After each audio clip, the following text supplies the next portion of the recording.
Good morning student. Shri શીકે ગોહિલ પ્રાથમિક શાળાના ડિજિટલ ક્લાસરૂમમાં આપ સૌનું હાર્દિક સ્વાગત છે.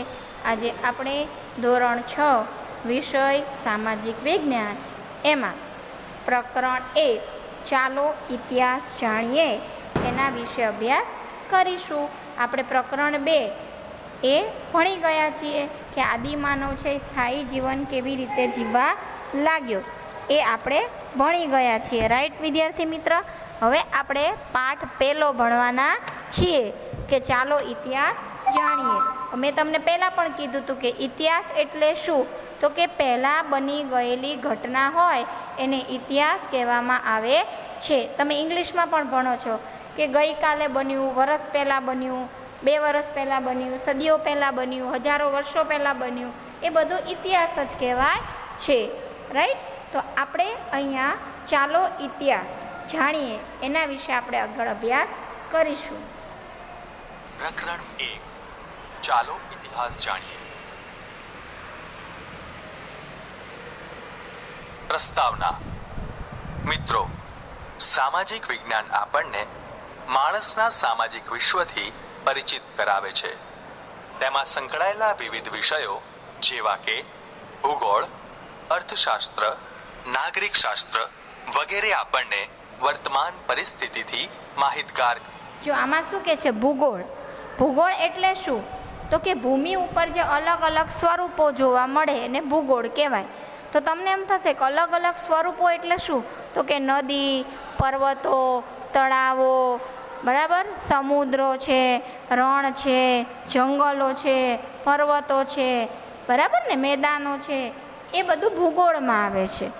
એ આપણે એક પણ વસ્તુ બનાવી શકતા નથી. પર્વત છે તો એ આપણે કંઈ બનાવેલો છે કે પથ્થર વચ્ચે ફેવિકોલ ચોંટાડીને બનાવે? ના, એ કુદરતી જ્વાળામુખી ફાટે એમાંથી પર્વતની રચના થતી હોય છે. બધું કુદરતી વસ્તુ છે.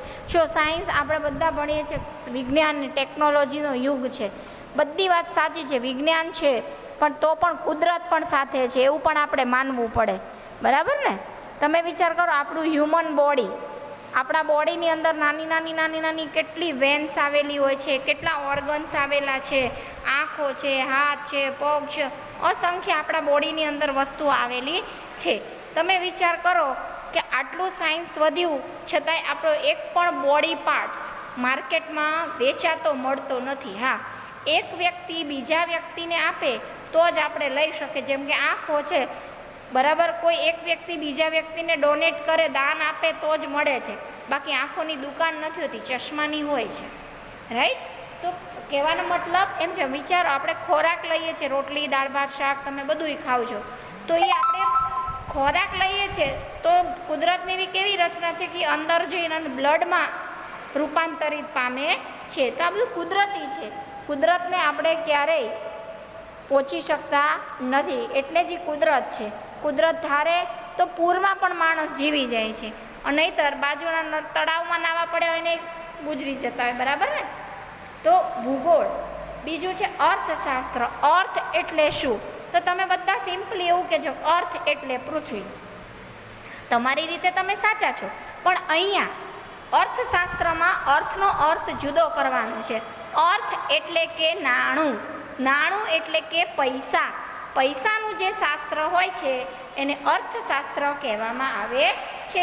અને નાગરિક શાસ્ત્ર, તો તમે ભારતના, ગુજરાતના નાગરિક છો, બરાબર? એમાં આપણે ચૂંટણી છે, પછી નગરપાલિકા છે, મહાનગરપાલિકા છે, એ બધું ગ્રામ પંચાયત છે, એ બધું શેમાં આવે? સામાજિક વિજ્ઞાનમાં, અને એમાં નાગરિક શાસ્ત્રમાં એ બધું આવે છે. રાઈટ? તો વર્તમાન પરિસ્થિતિથી આપણને જે ઇતિહાસ છે એ આપણને માહિતગાર કરે છે. ભૂગોળ આપણને આપણી આસપાસના દેશના તેમજ સમગ્ર વિશ્વના પર્યાવરણની જાણકારી આપે છે. અર્થશાસ્ત્ર એટલે આર્થિક પરિસ્થિતિનું જ્ઞાન, અને નાગરિક શાસ્ત્ર એટલે રાજકીય સ્થિતિની જાણકારી. જ્યારે ઇતિહાસ એટલે સામાજિક વિજ્ઞાનનો એક અત્યંત રસપ્રદ વિષય. ઇતિહાસ એટલે માનવ સમાજનો ભૂતકાળ. જો ઇતિહાસ એટલે શું, તો કે આપણો જે માનવીનો સમાજ છે ને એનો ભૂતકાળ, એને ઇતિહાસ કહેવામાં આવે છે કે માનવીનો જે સમાજ હતો પહેલાંના આદિ માનવો એ જે જીવતા હતા એ આપણો ઇતિહાસ છે અને એ આપણો ભૂતકાળ પણ છે. ઇતિહાસ આપણને ભૂતકાળની માહિતી આપે છે. અને બેટા એટલું યાદ રાખવાનું, ઇતિહાસ હોય ને હંમેશા ભૂતકાળ ઉપર જ આધારિત હોય, એટલે જ એને ઇતિહાસ કહેવાય છે. બરાબર છે? ઇતિહાસ છે એ ક્યારેય વર્તમાન સમયની આપણને માહિતી આપતો નથી, જેની મદદથી આપણે વર્તમાનને જાણી શકીએ છીએ. હા, પણ એટલું ચોક્કસ છે કે જે આપણે ઇતિહાસની જે બાબતો છે એમાં ચેન્જીસ કરી, એમાં પરિવર્તન લાવી અને આપણે આપણા વર્તમાનને સુધારી શકીએ છીએ. ભૂતકાળ એ વર્તમાનનો પાયો છે. ભૂતકાળના જ્ઞાન જો તમે આમાં આ વાક્ય તમારા ઉપર ખૂબ લાગુ પડે છે કે ભૂતકાળ એ વર્તમાનનો પાયો છે. જો તમે પહેલા ધોરણમાં ભણ્યા હશો સરસ રીતે તો તમારું બીજું ધોરણ બહુ સરસ જશે. એવી રીતે તમે પાંચમામાં ભણ્યા હશો તો છઠ્ઠામાં તમને ખૂબ સરસ આવડશે. એટલે પાંચમું ધોરણ એ તમારો ભૂતકાળ છે, પણ છઠ્ઠું ધોરણ એ તમારો વર્તમાન કાળ છે. બરાબર ને? અત્યારે તમે છઠ્ઠામાં અભ્યાસ કરી રહ્યા છો, તો જો તમારો ભૂતકાળ સારો હશે તો તમારું વર્તમાન સારું જ રહેવાનું છે. હવે અત્યારે જે છઠ્ઠું છે એ તમારું હાલનું વર્તમાન કાળ છે, પણ નેક્સ્ટ વર્ષ જ્યારે તમે સાતમામાં આવશો, બરાબર ને, છઠ્ઠામાંથી તમે સાતમામાં આવશો ત્યારે એ છઠ્ઠું છે એ તમારું ભૂતકાળ થશે અને સાતમું ધોરણ છે એ તમારો વર્તમાન થશે. તો એના ઉપરથી આપણે એવું કહીએ કે જો અત્યારે આપણે સરસ અભ્યાસ કરીશું તો સાતમા ધોરણમાં આપણને વાંધો આવશે નહીં. એટલે હંમેશા આપણે વર્તમાન પણ સારું રાખવાનું, કારણ કે આજનું વર્તમાન એ આવતીકાલનો ઇતિહાસ બનશે. વગર વર્તમાન સમાજ જીવનને સમજવું અશક્ય છે. ઇતિહાસ આપણને એક યુગમાંથી બીજા યુગમાં અને બીજા યુગમાંથી ત્રીજા એમ વિવિધ યુગોની સફર કરાવે છે. માનવ જીવનની શરૂઆત કઈ રીતે થઈ હશે? એ વખતે માનવનું જીવન કેવું હશે? તેઓના ખોરાક, પોશાક, રહેઠાણ, તે વખતના તેમના રીત રિવાજો કેવા હશે? તેની માહિતી ઇતિહાસ આપે છે. આપણે એક આમાં એવું જ કહે છે કે માનવ જીવનની શરૂઆત કઈ રીતે થઈ હશે, બરાબર, એનો આપણને ઇતિહાસ મળે છે. પછી એવું કહે છે કે માનવ જીવનની શરૂઆત થઈ હશે પણ માનવી છે એ કેવી રીતે જીવન જીવતો હશે, એવું આમાં આપણને એવું જ કહે છે કે એ લોકોના ખોરાક, પોશાક, રહેઠાણ, એ લોકોનું જીવન કેવું હશે. એક ક્વેશ્ચન માર્ક થાય છે ને આપણને કે એ લોકો કેવું જીવતા હશે. તેની માહિતી ઇતિહાસ આપે છે.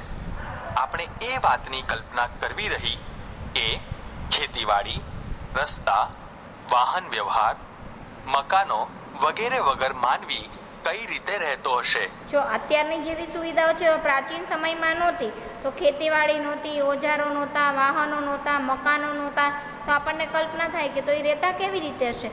પણ એ લોકોને એવી તકલીફ ના પડતી હોય, કારણ કે એ લોકો એ રીતે ટેવાયેલા હોય છે.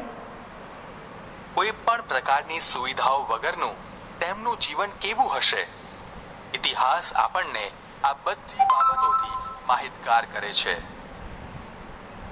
મિત્રો, તમને થતું હશે કે આપણે ઇતિહાસનો અભ્યાસ શા માટે કરવો જોઈએ? તો એનો જવાબ એ છે કે ઇતિહાસ માત્ર ભૂતકાળની બાબતો સાથે જ સંકળાયેલો નથી, તે વર્તમાનની વ્યવસ્થા સાથે કડીરૂપ છે. જો આમાં એવું કહેવા માંગે છે કે ઇતિહાસ એટલે માત્ર પહેલાંનું જ નહીં, પણ પહેલાંનું જે જીવન હતું એમાં સુધારો વધારો કરી અને અત્યારે વર્તમાનને આપણે કેવી વ્યવસ્થા કરીએ છીએ એ આપણને ઇતિહાસ જ માહિતી પૂરી પાડે છે. એટલે ઇતિહાસ એટલે માત્ર ભૂતકાળ એવું નહીં, મેં તમને હમણાં સમજાવ્યું કે અત્યારનો જે તમારો વર્તમાન છે એ આવતીકાલનો તમારો ઇતિહાસ બનવાનો છે. તો આપણે વર્તમાન સારું રાખીશું તો આપણો ઇતિહાસ પણ સારો રહેશે અને આપણું ભવિષ્ય પણ સારું રહેશે.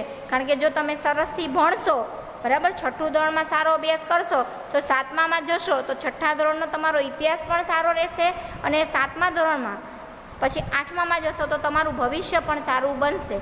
એટલે ત્રણે ત્રણ કાળ એકબીજા સાથે સંકળાયેલા છે. આપણા પૂર્વજો કેવા હતા? તેમનો ખોરાક, પોશાક, રહેઠાણ કેવા હતા? તેના પરથી આજના માનવીના જીવનમાં વર્તમાન સમય જો પહેલાંના જે આદિમાનવો હતા, આપણા પૂર્વજો હતા, એમનું ખોરાક, પોશાક, રહેઠાણ, એમનું ઘર કેવું હતું અને આજના જે માનવો છે એનું કેવું છે, એનું આપણે બેનું અનુકરણ કરી શકીએ છીએ. એ ઇતિહાસ છે તો આપણને ખબર પડે કે પહેલાં આવું હતું અને હવે આવું છે, તો આપણે એવું માની શકીએ કે આટલો સુધારો આવી ગયો છે. માં આવેલા પરિવર્તનોનો ખ્યાલ આપણે મેળવી શકીએ છીએ. ગુફાવાસી પથ્થર તોડતા આદિ માનવથી શરૂ કરીને કોમ્પ્યુટર પર કામ એટલે ગુફાવાસી માનવ, આપણે જે બીજો પાઠ ભણી ગયા ને કે આદિ માનવ છે એ પથ્થરો તોડી અને એના હથિયારો બનાવતો, ગુફાઓમાં રહેતો, ભટકતું જીવન ગાળતો, આખો દિવસ પોતાના ખોરાકની શોધમાં જ કરતો હતો. આધુનિક માનવ છે એ ટૂંકમાં ગુફાવાસી માનવથી એ પણ માનવી જ હતા. તો આધુનિક જે કોમ્પ્યુટર ઉપર માનવી છે એ પહોંચી ગયો છે. તો આટલી સફર જે છે એટલે ઇતિહાસ કહેવામાં આવે છે. ટૂંકમાં આદિ માનવથી આધુનિક માનવ, આપણે બધા આધુનિક કહેવાય, કમ્પ્યુટર ઉપર ને વર્ક કરીએ છીએ. તો આદિ માનવના માનવીથી આધુનિક માનવની સફર એટલે ઇતિહાસ. કરતા આધુનિક માનવીની સફર એટલે ઇતિહાસ. તો ચાલો આપણે આ સફરમાં જોડાઈએ. તો જો વિદ્યાર્થી મિત્ર, અહીંયા તમને પ્રસ્તાવનામાં એવું કીધું છે કે આપણે આ સફર વિશે અભ્યાસ કરવાનું છે. બીજું ચેપ્ટર આપણે જે ભણ્યા એ સ્થાયી જીવનની શરૂઆત ભણ્યા, અને હવે આપણે ઇતિહાસ છે જે એટલે માનવી જે આદિમાનવ હતો એમાંથી આટલો આધુનિક કેવી રીતે બની ગયો એના વિશે આપણે અભ્યાસ કરવાનો રહેશે આ પ્રકરણની અંદર. તો આજે આપણે માત્ર પ્રસ્તાવના ઉપર અભ્યાસ કરીશું અને તમારે આ પાઠ ચોપડીમાંથી સરસ મજાનો વાંચવાનો રહેશે. તો બસ વિદ્યાર્થી મિત્ર, આજે આટલું જ. હવે પછી જ્યારે બુધવારે કેમ આપણો લેક્ચર આવશે ત્યારે આપણે બીજા પોઈન્ટ ઉપર ચર્ચા કરીશું. અસ્તુ.